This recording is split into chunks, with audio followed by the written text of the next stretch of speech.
Good morning, everyone. Welcome to Sports Shorts Daily, presented by LeBear's Casino. Ronnie Rantz alongside Tommy Krysan. Hope everyone's having a great week, getting ready for the holiday weekend. If you're traveling to the beach, if you're getting the barbecuing, if you're not doing anything but just regular old stuff, happy Memorial Day weekend to everyone. TK over at Tremonti's Meat and Seafood. I know they're always busy this time of the year. Memorial Day weekend, big for them.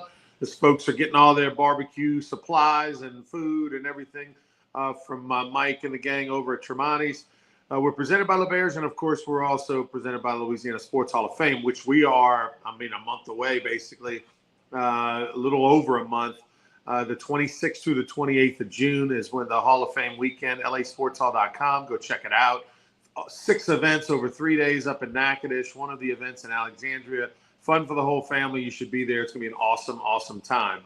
TK, World of Sports locally, of course, LSU baseball getting ready to play tonight against Texas A&M. A revenge matchup, of course, because Texas A&M took 2 out of 3 from the Tigers over in College Station. And A&M is playing for their postseason life, although I do believe they've done enough with 3 games over in Hoover, winning 3 games. Now at 14 wins total when you take the 11 they had during the regular season. I think they will be in the NCAA tournament. I think they punched their ticket, but obviously a win today would just make it a foregone conclusion even more so. But LSU are well-rested, have not played since Saturday. What a great format this is. If you finish in the top 4, you don't play till Thursday or Friday, and then it's single elimination from there. So hopefully LSU can win today. I think it would be great if they took care of business. And I think at this point they're a top 8 national seed. It's just a matter of what their number is, and a win today would help move them up the charts there. Sun Belt Conference action. I am actually just finished Game 10 yesterday. I've done 10 games so far this week for the Sun Belt Conference Championship Tournament with 2, 4, 5, minimum 5, max 7 more to go. Today, we don't have any games till 3 o'clock, but the Raging Cajuns dropped their first one, won their second one. So the Raging Cajuns are 1-1, still alive, but the cream of the crop in the Sun Belt Conference is clearly Coastal and Southern Miss. Tommy, I actually think Southern Miss is a little bit better than Coastal. And after seeing each of them play twice, I probably would give the advantage to Southern Miss. Those two did not play during the regular season in the Sun Belt Conference. And so they are on a collision course for Sunday in the championship game, which we really won't know what each team has, because on Sunday, the championship, if they meet there, which is expected, you're not going to see their best going at each other on the mound. So it'll be a little bit tainted, but both teams should be top 16 national seeds and host a regional. But I think the Hattiesburg regional is going to be a little bit more difficult, just a touch over Coastal. Southland Conference, they have the unique format where they have the pod system. 4 teams go to the number 1 seeds location. 4 teams go to the number 2 seeds location. Well, it was upset city galore. So your championship 2 out of 3 is the 6th seed Houston Christian hosting the number 8 seed UNO. No one saw that coming. Game 1 went to Houston Christian last night. Jack Walker, the former Rougarou player, went 2 for 4. And with an RBI, that is Todd Walker's son. And then now they'll play Game 2 today, Game 3 tomorrow if necessary. So we'll keep an eye on that. Southland Conference, by the way, thought maybe they could, Southeastern might get in even if they didn't win the tournament. That's not going to happen. The fact that they lost their pod at home, if they had been in the championship game against the number 2 seed, went to a Game 3, maybe. But the fact that they got eliminated so early means that this will be a 1-bid league, and it'll be most likely at this point Houston Christian, first-year coach, 6th seed in the tournament. But they do have a winning record. They're 31 wins so far. They look like they will be representing the Southland Conference. TK, everything else? Did I hit on everything? Yeah, well, you hit on a lot of things. Hey, LSU tonight, they still haven't said who's pitching. I think it's going to be Anderson, but it's not been officially announced. Now, A&M, Lavalette is done for the year. Broke his hand, got hit with a pitch, while swinging. Maybe that's why Paul Skeens didn't hit a couple of springs ago at LSU. You didn't want to have something like that happen. But Lavallette's out, and A&M's going to be throwing their number 3 guy. They've already used 1 and 2 in Hoover. So, right, I was talking with a bunch of people last night, this format in Hoover. I didn't like it going in, but now I'm kind of liking it. It's almost got a March Madness feel, like lose and you go home, win, you move on. I don't know. I'm more of a fan of it today than I was earlier in the week. Crowds have been pretty good, and now, of course, Auburn and Alabama are both done playing, and typically that helps the crowd a little bit. But hey, it should be a fun weekend of some really good baseball. Well, we know that that's not how baseball is intended to be played, as a one-game winner-take-all. That's why they changed the World Series finals format to a 2 out of 3 over 20 years ago. But you are right; it does increase the drama, the urgency. And the reason that the SEC went to this single elimination format was because they wanted to make sure more teams qualified for the SEC tournament. Because, the reality is that outside of maybe the worst team in the league, or maybe the bottom 2, at least most years, 12 to 15 teams deserve to be in the NCAA tournament. The reality is that as bad as, say, Missouri is, or as bad as South Carolina is, or as bad as Texas A&M was during the regular season, would you take Texas A&M with 11 regular season wins? Or would you take, say, Troy, the 3rd place team on the Sun Belt Conference, who had lost 5 in a row until yesterday when they squeaked one out and ended that losing streak? If you had Troy on a resume versus A&M on a resume, and you looked at the lineup and the roster, who do you really think is the better team? And that's what the SEC is trying to do by going to this format, is give more teams, which 14 of the 16, or actually all 16 teams, are in the SEC tournament. So you can't have a situation where you didn't qualify. You at least give yourself a chip and a chance. You get to Hoover.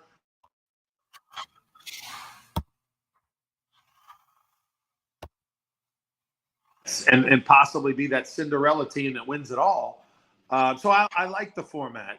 It isn't good for the fans, because let's say you are a Missouri fan. Are you going to travel to just go see one game? Whereas the old format, if you got there, once you got past day 1, you were in for a couple of games minimum. So I get both sides, but I think at the end of the day, it's a good thing. And oh, by the way, everyone in the SEC that's a top 10 team, they're not playing to win the SEC. They're playing to get to a regional, to give themselves the best seeding possible so that they can get to get to Omaha.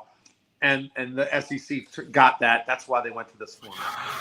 Well, and like I said, I like it a whole lot more today for a lot of the reasons you just said. And then, we'll see going forward. By the way, it was announced Pulmonary will return to South Carolina next year. You and I had some discussion. Other people had it, but he will return. So, hey, Ronnie, a couple other things. College football going to go to a straight seeding for the 12-team playoff. No word yet if more than 12 get in.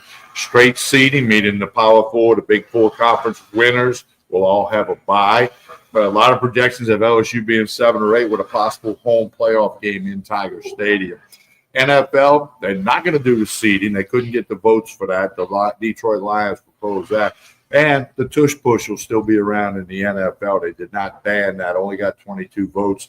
And interesting for Saints fans, Kellen Moore was with the Eagles last year. Do the Saints, he's obviously head coach Saints, do they have some kind of version of the tush push or some modification? We'll have to wait and see on that for the Saints, as they had some OTAs and a couple of reports out of that. Ronnie, the other big thing, Rougarou Fever is alive and well. You got your hat and your shirt on. Season tickets, merchandise, Tuesday, June 3rd. Free admission, thanks to Gordon McKernan.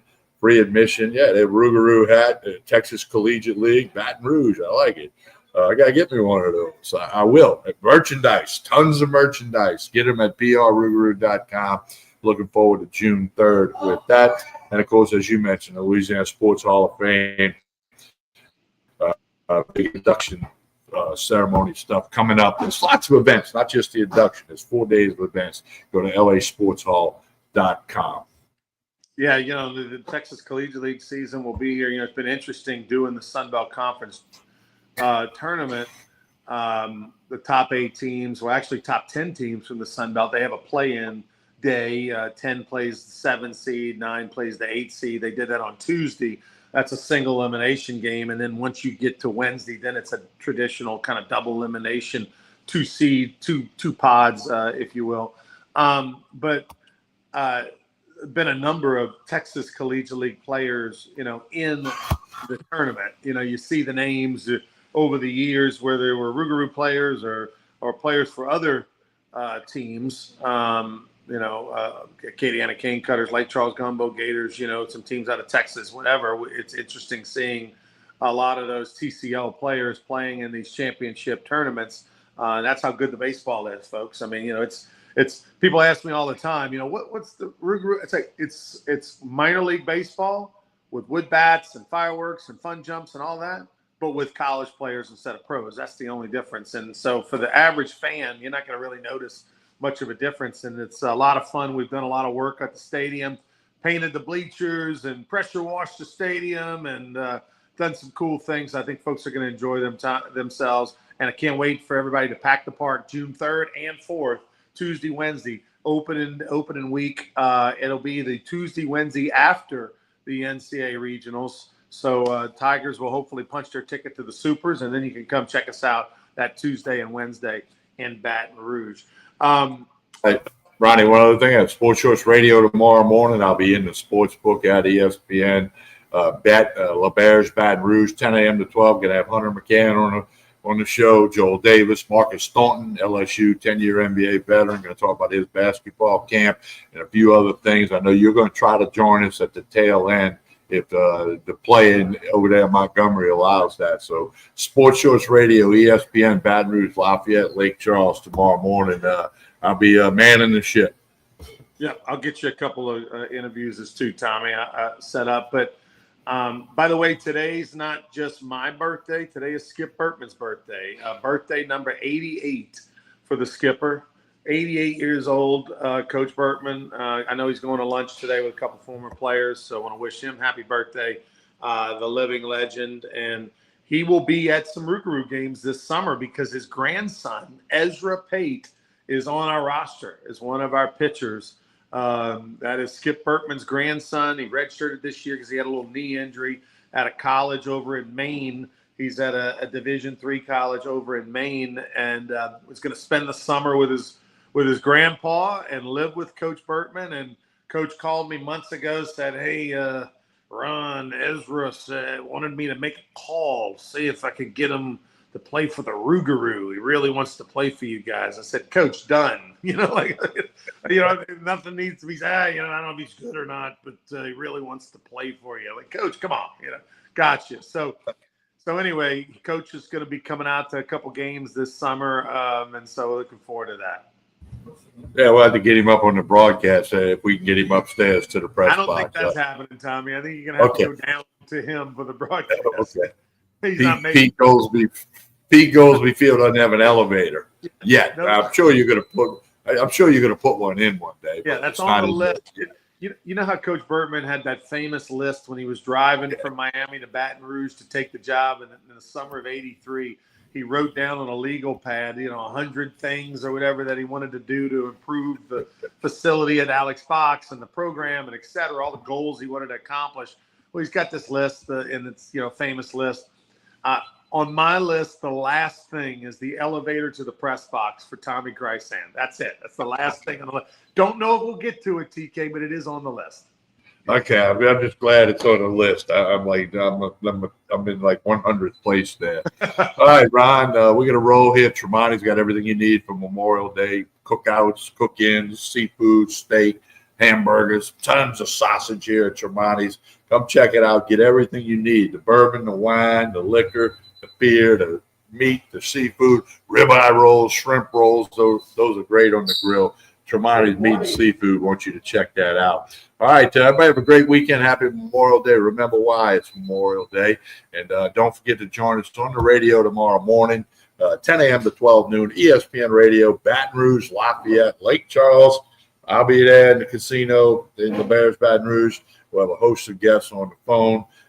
Like we said, Joel Davis, Hunter McCann, Marcus Staunton, all that good stuff. So we'll certainly get with you tomorrow. Hope you'll do that. Hey, as we always say, like and share this show. That helps everybody and everything. Have a great Friday, everyone.